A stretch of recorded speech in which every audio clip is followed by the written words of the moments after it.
Bienvenue dans le podcast Écoute-toi, je suis Aurélie Nussbaumer, psychologue spécialisée dans la perte de poids. Dans ce podcast, on va aborder tout ce qui touche aux problématiques de poids d'un point de vue psychologique, parce que ma spécialité, c'est les freins et blocages inconscients qui vous empêchent de maigrir. Je vous souhaite une bonne écoute.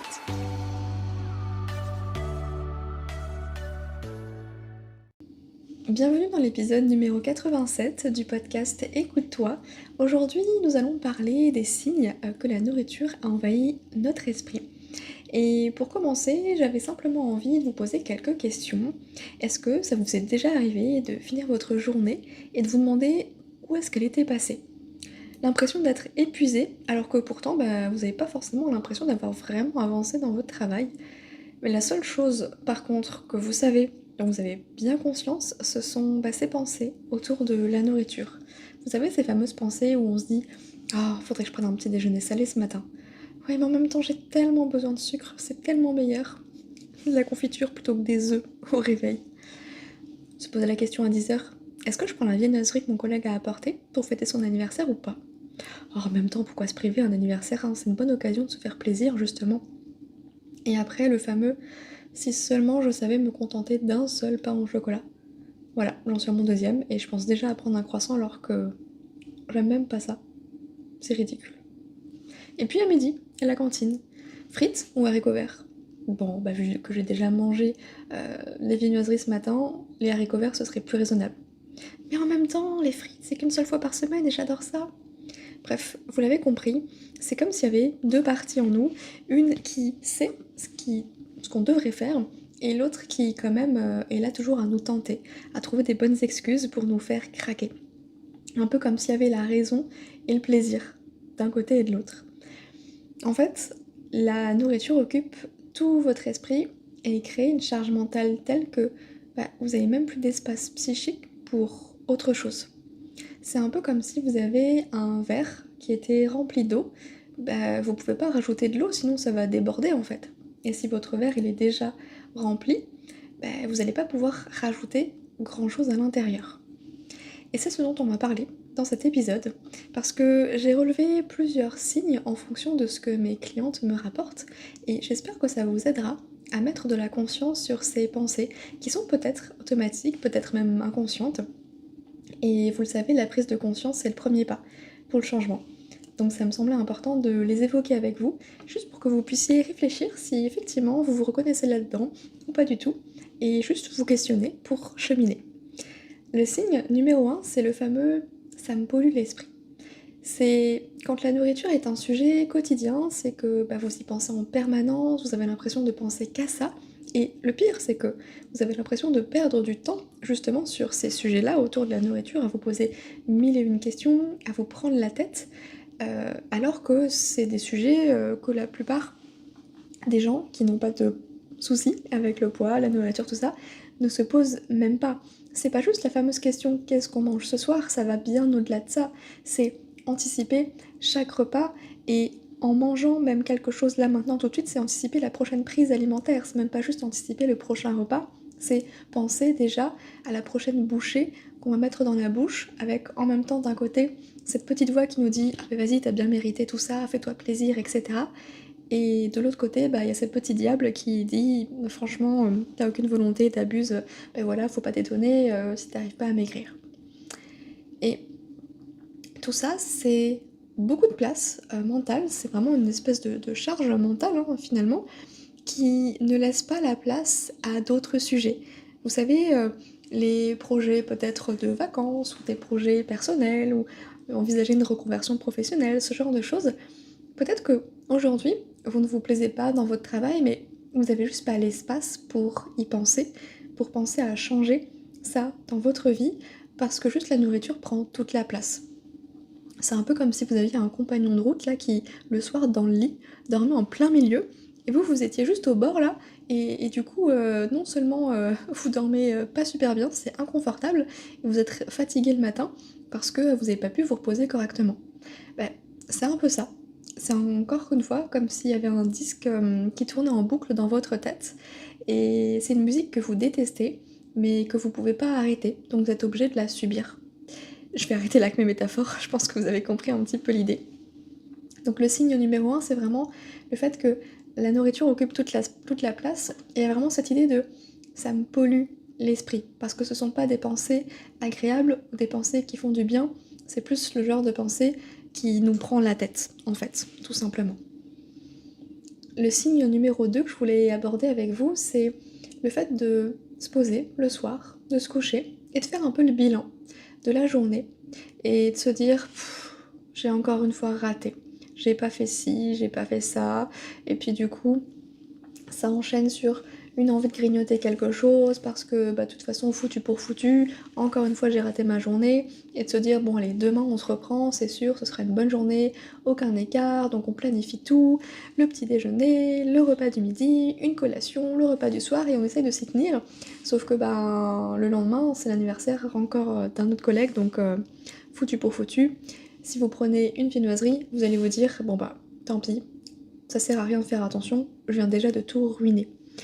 Et le fait de faire le bilan comme ça, c'est totalement compréhensible pour voir un petit peu où on va, où on est. Et en même temps, faites attention à ce fameux biais du tout ou rien dans notre cerveau qui fait que si tout n'est pas parfait, on a tendance à abandonner. Alors que, vous le savez, j'adore la célèbre phrase de Fabien Olicard qui dit un vaut mieux que zéro. Et j'aimerais que vous gardiez ça en tête. Troquez le foutu pour foutu par le un vaut mieux que zéro. C'est-à-dire que c'est pas parce que vous avez fait un écart dans la journée que tout est raté. Bah non, en fait, un écart vaut mieux que deux, par exemple.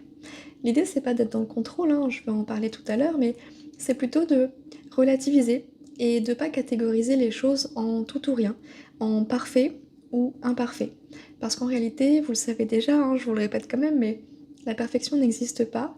Et trouver l'équilibre parfait, c'est jongler entre les moments où effectivement il y a des excès et puis d'autres où il y a des manques, et c'est jamais pareil en fait. C'est pas linéaire, c'est pas tout lisse. Il y a des pics, c'est un petit peu comme notre cœur qui bat. Sur un électrocardiogramme, et bien on voit bien les courbes qui vont vers le haut, vers le bas, et il y a besoin en fait de ces deux-là, parce que si l'électrocardiogramme était lisse, que c'était une ligne droite, ça voudrait dire que malheureusement, on serait plus de ce monde. Et c'est vraiment ça que j'aimerais vous faire comprendre, c'est que il n'y a pas de journée parfaite, il n'y a pas de repas parfait. La seule perfection que vous pouvez avoir, c'est de jongler en fait entre tout ce qui se passe, entre vos émotions, entre vos envies, entre les propositions, etc. Et chaque journée sera différente et c'est ok. Même si je sais que on aimerait tout contrôler, que tout soit parfait, parce qu'il y a quelque chose de rassurant, mine de rien, derrière ce contrôle-là. Mais en voulant contrôler, on perd le contrôle, et ça va être justement mon point suivant. C'est que le signe numéro 3, c'est que ça engendre du stress. La nourriture, ça devrait juste être quelque chose de naturel. En fait, on mange pour vivre et pour se faire plaisir, parce que oui, le plaisir a aussi une place importante dans, dans la nourriture, dans la fonction de la nourriture. Et quand la nourriture n'est plus un plaisir ou pour répondre à un besoin du corps, et que c'est plutôt quelque chose qui va être angoissant, qui va générer du stress rien qu'à l'idée d'y penser, ça pose problème. Parce que ça devrait pas être un sujet prise de tête, ça devrait pas être un sujet omniprésent.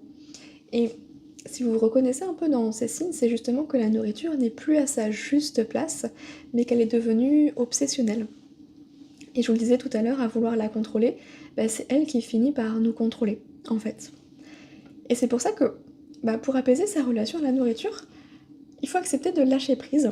Et je sais que ce mot fait peur parce que déjà on comprend pas ce que ça veut dire lâcher prise, et puis surtout on imagine que le lâcher prise ça veut dire le laisser aller, le foutu pour foutu, sauf que c'est pas du tout ça. Euh, on a la croyance que si on lâche quelque chose, ça va être le débordement total. Alors qu'en réalité, c'est tout un cheminement, et on aura sûrement l'occasion d'en reparler dans un autre épisode, mais je voulais vraiment vous amener à prendre conscience de la place qu'a pris la nourriture dans votre vie aujourd'hui, à cet instant T, au moment où vous m'écoutez.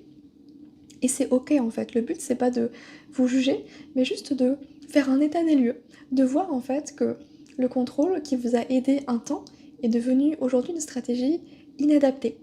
Et l'idée c'est juste simplement de repenser cette stratégie pour qu'elle soit adaptée à votre situation aujourd'hui. Je, je vous partage une métaphore que j'ai vue sur Instagram, justement c'était un post du compte L'Optimisme officiel.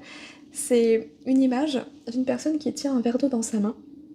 Et en gros, l'idée de ce post, c'était que si on tient un verre d'eau dans sa main pendant 1 minute, bon bah ça va pas être désagréable, ça va pas être dérangeant. Si on tient pendant 1 heure, ça va commencer peut-être à faire un peu mal au bras. Si on tient pendant des années et des années, là ça va commencer à être hyper lourd. Et pourtant, le poids du verre d'eau, il a pas changé. Sa teneur non plus, c'est toujours un verre d'eau, il y a rien concrètement qui a changé, mais c'est le prolongement en fait du contact avec ce verre d'eau, le fait de le tenir, qui rend les choses hyper lourdes. Et c'est exactement la même chose avec la nourriture, c'est que au début, bah, on a commencé effectivement par un régime, par un rééquilibrage alimentaire, par mettre un peu plus de contrôle dans la nourriture, dans l'alimentation, parce qu'on sentait qu'il y avait quelque chose peut-être à changer en vue de cet objectif de mincir. Et aujourd'hui, bah, le contrôle, s'il a été utile au début, maintenant il vous dessert et il est bien plus lourd à porter qu'au tout départ. Et c'est normal et c'est ok, c'est exactement comme tenir un verre d'eau pendant des heures et des heures. Même si le poids ne change pas, le ressenti, lui, si. Et gardez bien ça en tête parce que des fois, il y a ce côté culpabilisant de se dire ouais, mais j'y arrivais très bien il y a quelques années, pourquoi j'y arrive plus? Et on s'entête en fait à vouloir resserrer encore plus, à vouloir contrôler davantage comme si ça allait aider à vraiment être discipliné et tenir quelque chose. Sauf que c'est tout l'inverse qui se passe. C'est que plus on essaye de contrôler plus, au moment où on lâche, c'est comme un boomerang qui nous revient en pleine figure. Alors que si on avait simplement lâché dès le départ, ce boomerang, ce serait même pas un boomerang, ce serait juste un frisbee, et vous serez en train de vous le partager, vous le balancer avec un ami là, juste pour jouer. Vous voyez un petit peu l'idée? Donc, je vous récapitule un petit peu les signes qui montrent que la nourriture aujourd'hui a envahi votre esprit et que c'est pas normal. Et quand je vous dis c'est pas normal, c'est juste pour vous faire prendre conscience que vous ne devriez pas subir tout ça, vous ne devriez pas rester dans cet état-là parce que c'est une charge mentale, c'est une réelle souffrance et c'est peut-être le signe pour vous de simplement peut-être vous faire aider ou aller regarder des, je sais pas, d'autres vidéos, des podcasts, des lectures pour tout doucement commencer à défaire un petit peu tous ces schémas-là et prendre un autre chemin qui soit bien plus doux et bienveillant et respectueux pour vous et votre corps. Donc le premier signe, c'était justement le fait que la nourriture prenne toute la place mentalement, le côté ça me pollue l'esprit. Le deuxième signe, c'était le fait de faire un bilan tous les soirs et de se dire bon voilà, j'ai encore craqué, donc foutu pour foutu, mais c'est pas grave, demain je m'y remets encore plus sérieusement et du coup on resserre encore plus le contrôle. Et le troisième signe, c'est que en fait rien qu'à penser à manger, à sortir entre amis, à être invité chez quelqu'un, ça engendre du stress alors que ça devrait simplement être une source de plaisir et de partage. J'espère que ça vous aura éclairé.